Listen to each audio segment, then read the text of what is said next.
ಸ್ನೇಹಿತರೆ ನಮಸ್ಕಾರ. ಆಸ್ಟ್ರೋ ಸೂರ್ಯ ಚಾನಲ್ಗೆ ನಿಮಗೆ ಸ್ವಾಗತ. ಇವತ್ತು ಶನಿ ವಕ್ರಗತಿ ಆಗ್ತಾನೆ ಮತ್ತು ಅದು ಯಾವ ರಾಶಿಗಳ ಮೇಲೆ ಎಫೆಕ್ಟ್ ಆಗುತ್ತೆ ಅನ್ನೋದ್ರ ಬಗ್ಗೆ ನಾನು ತಿಳಿಸ್ಕೊಡ್ತೀನಿ. ಫ್ರೆಂಡ್ಸ್, ಇಲ್ಲಿ ಶನಿ ವಕ್ರಗತಿ ಆದರೆ ಎಲ್ಲರಿಗೂ ಅದು ಎಫೆಕ್ಟ್ ಆಗಲ್ಲ.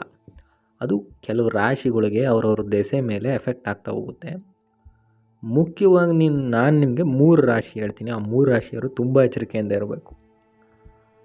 ಅವರಿಗೆ ಜಾಸ್ತಿ ಎಫೆಕ್ಟ್ ಆಗುತ್ತೆ. ಯಾಕಂದರೆ ಶನಿ ಹೋಗ್ತಿರೋದು ಮೀನರಾಶಿ, ಅಲ್ಲಿ ಶನಿ ಇರೋದು ಮೀನರಾಶಿಯಲ್ಲಿ, ಅಲ್ಲಿ ಅದು ರೆಟ್ರೋಗ್ರೇಡ್ ಆಗ್ತಾಯಿತ್ತು, ವಕ್ರಗತಿಗೆ ಅಂದರೆ ಹಿಂಚಲಿಸ್ತಾನೆ.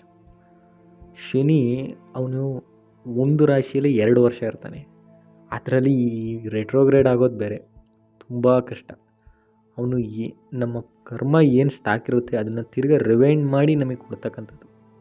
ಸೊ ಈ ಶನಿ ವಕ್ರಗತಿ ಅನ್ನೋದು ತುಂಬ ಡೇಂಜರ್. ಈ 4 ತಿಂಗಳು ನೀವು ಎಷ್ಟು ಎಚ್ಚರಿಕೆಯಲ್ಲಿದ್ದರೂ ಸಾಲದು, ತುಂಬ ಎಚ್ಚರಿಕೆಯಲ್ಲಿರಬೇಕಾಗುತ್ತೆ.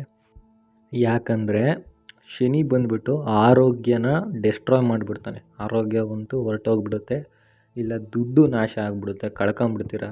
ತುಂಬ ಕೇರ್ಫುಲ್ಲಾಗಿರಬೇಕು. ಯಾಕಂದರೆ ಬೇರೆ ಪ್ಲ್ಯಾನೆಟ್ಸು ನಿಮ್ಗೆ ಅಷ್ಟು ಎಫೆಕ್ಟ್ ಮಾಡಲ್ಲ, ಶನಿ ಅಷ್ಟು.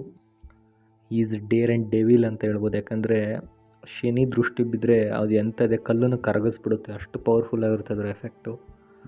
ಮುಖ್ಯವಾಗಿ ಅದು ಮೀನರಾಶಿ ಅಂದರೆ ಅದು ಲಾಸ್, 12ನೇ ಮನೇಲಿ ಬರ್ತಕ್ಕಂಥ ರಾಶಿ. ಅದು ಪಾಸಿಟಿವ್ ಸೈಡು ಇದೆ, ಆದರೆ ಮುಖ್ಯವಾಗಿ ಅದು ಎಫೆಕ್ಟೇ ಮಾಡೋದು ಜಾಸ್ತಿ. ಯಾಕಂದರೆ ನಾವು ಮನುಷ್ಯರು ಈ ಕಾಲದಲ್ಲಿ ಅಷ್ಟು ಒಳ್ಳೆ ಕರ್ಮ ಮಾಡಿರೋರು ಯಾರೂ ಇಲ್ಲ. So it's dangerous. ನಾನು 3 ರಾಶಿ ಹೇಳ್ತೀನಿ, ಅವರು ತುಂಬ ಎಚ್ಚರಿಕೆಯಿಂದ ಇರಬೇಕು. ಫಸ್ಟ್ನೇ ರಾಶಿ ಬಂದ್ಬಿಟ್ಟು ಕರ್ಕಟಕ ರಾಶಿ. ಕರ್ಕಟಕ ರಾಶಿ ಏನಕ್ಕೆ ಅಂದರೆ ಸೂಕ್ಷ್ಮ ರಾಶಿ, ಚಂದ್ರನ ರಾಶಿ ಇದು.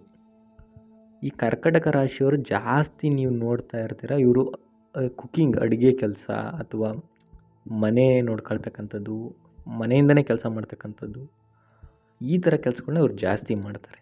ಯಾಕಂದರೆ 4ನೇ ಮನೆಗೆ ಬರುತ್ತೆ ಕರ್ಕಟಕ ರಾಶಿ. ಇವರು ತುಂಬ ಹುಷಾರಾಗಿರಬೇಕು. ಯಾಕಂದರೆ ಶನಿ ಇರೋದೀಗ ಜಲರಾಶಿಯಲ್ಲಿ, ಮೀನರಾಶಿ, ಅದು 12ನೇ ಮನೆ. ಸೊ ನೀವು ಹುಷಾರಾಗಿರಬೇಕು. ಯಾವ ರೀತಿ ಅಂದರೆ ನಿಮ್ಮ ಊಟ ನೀವು ತಿನ್ನೋದರಲ್ಲಿ ವ್ಯತ್ಯಾಸ ಮಾಡ್ಕೊಳ್ಬಾರ್ದು. ಸ್ವಲ್ಪ ಹೊರಗಡೆ ಯಾವುದೇ ಕಾರಣಕ್ಕೂ ತಿನ್ನಬಾರ್ದು, ಮನೆ ಊಟನೇ ಸೇವನೆ ಮಾಡಬೇಕು. ಕೋಲ್ಡ್ ಐಟಮ್ಸ್ನ ಅವಾಯ್ಡ್ ಮಾಡಿಬಿಡಿ ಒಂದು 4 ತಿಂಗಳು. ಕೋಲ್ಡ್ ಐಟಮ್ಸ್ನ ಜಾಸ್ತಿ ತಿನ್ನೋಕೆ ಹೋಗ್ಬಿಡಿ. ನೆಕ್ಸ್ಟ್ ಏನಂದರೆ ಯಾರ ಜೊತೆನೂ ಗಲಾಟೆ ಮಾಡ್ಕೊಳಕ್ಕೆ ಹೋಗ್ಬಿಡಿ. ಆದಷ್ಟು ನೀವು ಈ ದೇವರಿದ್ದಂಗೆ ಇರಬೇಕು ಅಂತಾರಲ್ಲ, ಆ ಥರ ಇದ್ದರೆ ನೀವು ಒಳ್ಳೆಯದು. ನೆಕ್ಸ್ಟ್ 2ನೇ ರಾಶಿ ಬಂದು ವೃಶ್ಚಿಕ. ವೃಶ್ಚಿಕ ಏನಕ್ಕೆ ಅಂದರೆ ಅದು ಫಸ್ಟ್ ಸೇಮ್ ಪಾಯಿಂಟ್, ಜಲರಾಶಿ. ಮತ್ತು ಇನ್ನೊಂದು ಅಷ್ಟಮ ಮನೆಯ ರಾಶಿ. ಅದು ಕರ್ಕಟಕ ರಾಶಿಗಿಂತ ತುಂಬ ಡೇಂಜರಸ್ ಇವ್ರ ಟೈಮು. So be careful. ಯಾಕಂದರೆ ನಿಮಗೂ ಅದೇ ಸೇಮ್ ರೆಮಿಡಿ.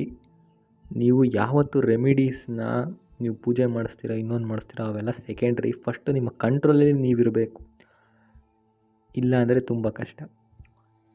ವೃಶ್ಚಿಕ ರಾಶಿಯವರು ಎಸ್ಪೆಷಲಿ ನೀವು ಹೊರಗಡೆ ಲಾಂಗ್ ಡ್ರೈವ್ಸ್ ಹೋಗೋದು, ಲಾಂಗ್ ಟ್ರಿಪ್ ಹೋಗೋದು ಮಾಡಬಾರ್ದು. ಒಂದು 4 ತಿಂಗಳು ಏನು ಹೊರಗಡೆ ಹೋಗೋದೇ ಇಲ್ಲ ಆ ಥರ ಅಲ್ಲ, ಲಾಂಗ್ ಟ್ರಿಪ್ಸ್ ಅವುಗಳನ್ನು ಅವಾಯ್ಡ್ ಮಾಡಬೇಕು. ನೆಕ್ಸ್ಟ್ ಬಂದುಬಿಟ್ಟು ಅಫ್ಕೋರ್ಸ್ ಮೀನರಾಶಿ, ತುಂಬ ಡೇಂಜರಸ್. ಯಾಕಂದರೆ ಶನಿನೇ ಆ ರಾಶಿಯಲ್ಲಿರೋದ್ರಿಂದ ನೀವು ಎಷ್ಟು ಹುಷಾರಾಗಿದ್ದರೂ ಸಾಲದು. ಕೋಪದ ಕೈಯಲ್ಲಿ ಬುದ್ಧಿ ಕೊಟ್ಟು ಕೆಲಸಗಳನ್ನ ಮಾಡೋಕ್ಕೆ ಹೋಗ್ಬಾರ್ದು. ಯಾರ ಮೇಲಾದರೂ ಸಿಟ್ಟು ಬಂತು ಅಂದರೆ ಸುಮ್ಮನಿರ್ಬೇಕು, ಗಲಾಟೆ ಮಾಡಿ ಹೊಡೆಯೋಕ್ಕೆ ಹೋಗೋದು. ಇನ್ನೊಂದು ನೀವು ಒಂದು ಮಾಡಿದ್ರೆ 100 ಆಗುತ್ತೆ, ಅಷ್ಟು ಡೇಂಜರಸ್ ಟೈಮ್ ಇದು. ನಿಮ್ಮ ಹಿಂದೂ ಕರ್ಮಗಳನ್ನು ಕೊಡ್ತಕ್ಕಂಥ ಟೈಮು. ಸೊ ಈ 3 ರಾಶಿಗಳು, ಕರ್ಕಟಕ, ವೃಶ್ಚಿಕ, ಮೀನ, ಈ ಜಲರಾಶಿಗಳು, ನೀವು ಬಿ ಕೇರ್ಫುಲ್ ಅಂತಲೇ ಹೇಳ್ಬೋದು. ಎಲ್ಲರಿಗೂ ಹಿಂಗೆ ಅಂದರೆ ಎಲ್ಲರಿಗೂ ಹೀಗೆ ಇರಲ್ಲ. ಅವ್ರವ್ರ ದೆಸೆನೇ, ಯಾವ ದೆಸೆ ನಡೀತಿರುತ್ತೆ, ಅವರ ಲಗ್ನ ಬಲ, ಅವರ ಚಂದ್ರ ಬಲ. ಜಾತಕದಲ್ಲಿ ನಾನು ಒಂದು ಹೇಳ್ತೀನಿ ಸ್ನೇಹಿತರೆ, ನಿಮ್ಮ ಜಾತಕದಲ್ಲಿ ಯಾವತ್ತೂ ಚಂದ್ರ, ಗುರು, ಶನಿ, ಈ 3 ಮುಖ್ಯವಾದ ಗ್ರಹಗಳು. ಯಾವುದಾದ್ರೂ ಹೆಂಗಾದರೂ ಕೆಟ್ಟಿರಲಿ, ಫಸ್ಟ್ ಪ್ಲೇಸ್ಮೆಂಟ್ ನಾನು ಈ ಶನಿ ಗುರುಗೆ ಕೊಡ್ತೀನಿ. ಚಂದ್ರನೇ ಮುಖ್ಯ, ಆದರೆ ಶನಿ ಗುರು ಚೆನ್ನಾಗಿದ್ದರೆ, ಚಂದ್ರ ಕೆಟ್ಟಿದ್ರು ನಿಮ್ಮ ಜೀವನ ಹೋಗುತ್ತೆ. ಶನಿ ಚೆನ್ನಾಗಿಲ್ಲ, ಜೊತೆ ಚಂದ್ರನೂ ಚೆನ್ನಾಗಿಲ್ಲ ಅಂದರೆ ಅವನ ಲೈಫ್ ಲೈಕ್ ಮಿಸರಿ, ಅಂದರೆ ಕಠಿಣ ಜೀವನ ಆಗುತ್ತೆ. ಸೊ ನಾನು ಹೇಳೋದೇನೆಂದರೆ, ನಿಮ್ಮ ದೆಸೆ ಅಕಸ್ಮಾತ್ ಇನ್ನೂ ಶನಿ ದೆಸೆ ನಡೀತಿರೋರು ನೀವು ತುಂಬ ಹುಷಾರಾಗಿರಬೇಕು. ಶನಿ ವಕ್ರ ಟೈಮಲ್ಲಿ ಜಾಸ್ತಿ ಆಟಗಳನ್ನು ಆಡಬಾರ್ದು. ಆಟಗಳು ಅಂದರೆ ಬೇರೆ ಎಕ್ಸ್ಟ್ರಾ ಮಾಡತಕ್ಕಂಥದ್ದು ಮಾಡಬಾರ್ದು. ಸತ್ಯ ಚಿಂತನೆ ಸದ್ಭಾವನೆಯಿಂದ ಈ 4 ತಿಂಗಳು ನೀವು ಕಳಿಬೇಕು. ಒಳ್ಳೆ ದಾರಿಯಲ್ಲಿದ್ದರೆ ಏನೂ ಕಷ್ಟ ಆಗಲ್ಲ. ಬಟ್ ಈ ಶನಿ ರೆಟ್ರೋಗ್ರೇಡ್ ಆಗಿರೋದ್ರಿಂದ ಅದು ಮೀನ ರಾಶಿಯಲ್ಲಿ ಆರೋಗ್ಯದ ಮೇಲೆ ತುಂಬ ಗಮನ ಕೊಡಬೇಕು. ಈ 3 ರಾಶಿ ಆರೋಗ್ಯ ಮೇಯ್ನ್ ಇಂಪಾರ್ಟೆಂಟ್. ಯಾಕಂದರೆ 12ನೇ ಮನೆದು ಹಾಸ್ಪಿಟ್ಲನ್ನು ಸೂಚನೆ ಮಾಡ್ತಾರೆ. ಅಷ್ಟು ಬಿಟ್ಟರೆ ಇನ್ನು ಬೇರೆ ರಾಶಿಗಳಿಗೇನು ಎಫೆಕ್ಟೇ ಇಲ್ಲ ಅಂತಲ್ಲ, ಅವ್ರಿಗೂ ಇದೆ. ಅವ್ರವ್ರ ದೆಸೆ ಮೇಲೆ ಶನಿ ದೆಸೆ ನಡೀತಿರೋರಿಗೆ.